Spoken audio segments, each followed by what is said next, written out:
Alright, graph of functions, solving equation from your graph. ये question आपको हर साल graph of function में नजर आएगा, ठीक है। एग्जाम्पल के लिए मैंने एक ग्राफ ले लिया आपके पास, the variables X and Y connected by the equation. ये आपके पास मेन इक्वेशन है और ये इसका ग्राफ बना हुआ है, ठीक है ना। अब मुझे ग्राफिकली सॉल्व करना है। मैंने यहाँ पर 4 डिफरेंट पार्ट्स लिखे हुए, इससे हट के सवाल कभी भी नहीं आएगा। जब भी याद रखें आप, जब भी आप इक्वेशन सॉल्व कर रहे हैं ग्राफ से, सबसे पहला और सबसे इम्पॉर्टेंट स्टेप होता है क्या, यू नीड टू कंपेयर। क्या कंपेयर करना है, you need to compare your equations. कौन कौन सी इक्वेशंस आपने कंपेयर करनी है, एक वो इक्वेशन जो आपको गिवन है और एक वो इक्वेशन जो आपको सॉल्व करनी है। ये काम आपने हमेशा करना है। किसको कंपेयर करना है, जो इक्वेशन आपको दी हुई है और जो इक्वेशन आपने सॉल्व करनी है, ठीक है। स्टार्ट करते हैं पार्ट नंबर फर्स्ट से, दिस वन। जो इक्वेशन मैंने प्लॉट की है और जो इक्वेशन मुझे गिवन है ये एग्जैक्टली सेम है, ऑलराइट।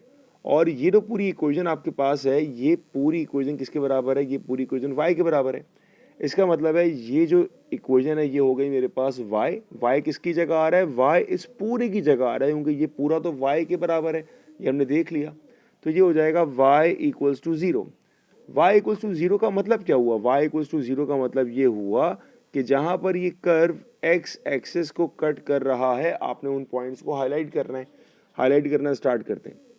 इस कर्व ने कट किया x एक्सिस को, इस पॉइंट पे कट किया, जितने ब्लू में पॉइंट प्लॉट कर रहा हूँ, यहाँ कट किया और यहाँ पर कट किया, ठीक है। तो मेरे पास 3 आंसर्स आ रहे हैं इसके। रफली मैं आपको बताऊँ तो x का आंसर माइनस में 2.6 आ रहा है, पॉजिटिव में x का आंसर 0.2 आया और x का आंसर मेरे पास आया 2.3। ये 3 आंसर्स काउंट किए जाएंगे इस पहले वाले पार्ट के। क्या किया आपने, पहला स्टेप आपने अपनी इक्वेशन को कंपेयर किया, जो इक्वेशन आपके पास गिवन थी, ठीक है। उसको जब आपने कंपेयर किया तो ये एग्जैक्टली सेम था, तो ये y इक्वल टू 0 हो गया। y इक्वल टू 0 का मतलब होता है x एक्सिस, जहां पर ये कर्व x एक्सिस को कट कर रहा है, उन पॉइंट्स के कोऑर्डिनेट्स आपने नोट किए। ये आपके पहले पार्ट का आंसर हो गया। सेकंड पार्ट देखते हैं। वही पहला स्टेप क्या, आपने कंपेयर करना है। जैसे ही आपने कंपेयर किया अपनी इक्वेशन को, आपको रियलाइज हुआ कि ये तो एग्जैक्टली सेम है, ठीक है। जब ये एग्जैक्टली सेम होता है तो हम इसकी जगह पर क्या इंट्रोड्यूस कर देंगे, y। ये आ जाएगा y इज इक्वल्स टू 2। अब y इक्वल्स टू 2 की लाइन मैं यहाँ पर ग्रीन पेन से बनाऊंगा ताकि आपको हाईलाइट करने में आसानी हो। तो ये जो लाइन मैं बना रहा हूँ, ये लाइन है मेरे पास y इक्वल्स टू 2 की, ठीक है ना। इट शुड बी स्ट्रेट, तो आपके पास सारा काम स्केल से करना है। y इक्वल्स टू 2 के बनाने के बाद अब आपने नोट करना है कि ये लाइन और ये कर्व आपस में कहाँ कहाँ कट कर रहे हैं। यहाँ पे कट किया, ये आंसर आ गया -2.1234। तो पहला आंसर तो आया आपके पास -2.4, पहला आंसर आ गया। देखिए दूसरा, यहाँ पर भी इसने कट किया और अगर मैं यहाँ पर आंसर निकालूँ उसका रफली, तो ये मेरे पास आ रहा है -0.4, ये आ गया दूसरा पॉइंट। और तीसरा मेरे पास आ रहा है यहाँ पर, इसके मैं कोऑर्डिनेट्स को अगर देखूँ तो ये आ रहा है मेरे पास 2.567, 2.7।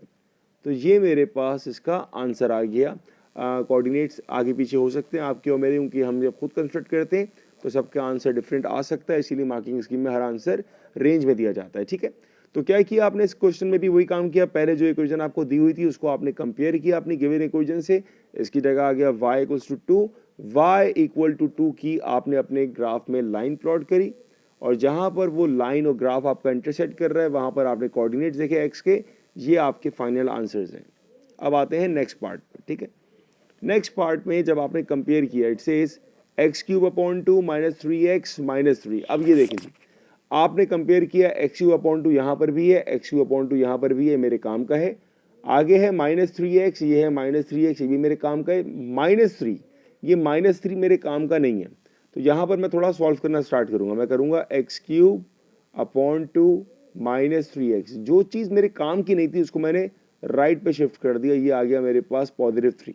काम में है या काम में नहीं है, कौन डिसाइड करेगा, ये आपकी मेन इक्वेशन डिसाइड करेगी। आपने इस इक्वेशन को यहाँ लेकर आना है। अब इस इक्वेशन को यहाँ पे लाने के लिए आपके पास सिर्फ +1 नहीं है, ठीक है। अगर यहाँ पर +1 आ जाएगा तो ये एग्जैक्टली आपकी इक्वेशन सेम हो जाएगी। तो उस +1 के लिए मैं यहाँ पर भी +1 कर दूंगा और मैं यहाँ पर भी +1 कर दूंगा। दोनों चीज़ों को आपने दोनों साइड पे ऐड किया। तो फायदा क्या हुआ, फायदा ये हुआ कि ये पूरा y बन गया और यहाँ पर आ गया 3 + 1 = 4। अब मैं y = 4 पे लाइन प्लॉट करूंगा और जहां पर ये लाइन और कर्व आपस में कट करेंगे, उस पर जो x का आंसर होगा वो आपका फाइनल आंसर होगा इस पार्ट का, दैट इज 2.1 2 3 4 5 6 7 2.7 आ रहा है आपके पास इसका आंसर। ठीक है जी, तो ये इसका आंसर हो गया। ग्रीन वाले का आंसर 2.6 है, मैंने करेक्ट कर दिया। अब आप देखें लास्ट वाला पार्ट ना, लास्ट वाला पार्ट, यहाँ पर भी हम वही काम चेक करेंगे। पहला स्टेप क्या होता है हमारा, कंपेयर करना होता है। हमने इक्वेशंस को एक्स यू अपॉन टू यहाँ लिखा है, एक्स यू अपॉन टू मुझे भी चाहिए, ठीक है, मेरे काम का।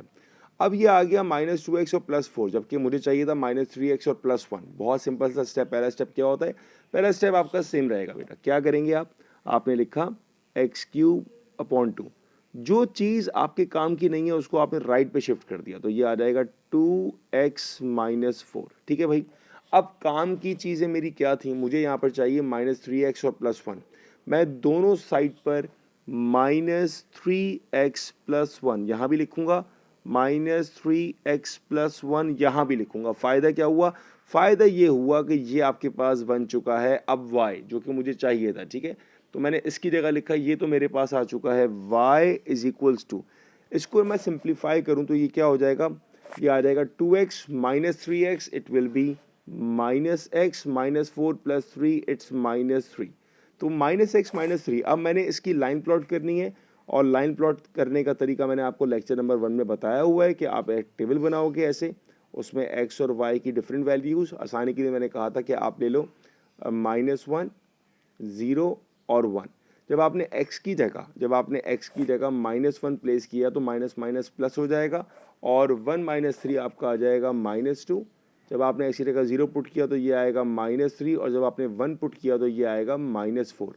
अब आपने इन 3 पॉइंट्स को अपने ग्राफ पर प्लॉट करना है। ठीक है, -1 पर आया भाई -2, ये पहला पॉइंट आ गया आपका। 0 पर आ रहा है -3, ये दूसरा पॉइंट आ रहा है, और तीसरा आ रहा है आपके पास 1 पर -4, 1 पर -4। अब इन 3 पॉइंट से आपने एक लाइन कंस्ट्रक्ट करनी है। लाइन हमेशा स्ट्रेट कीजिएगा with the help of your scale.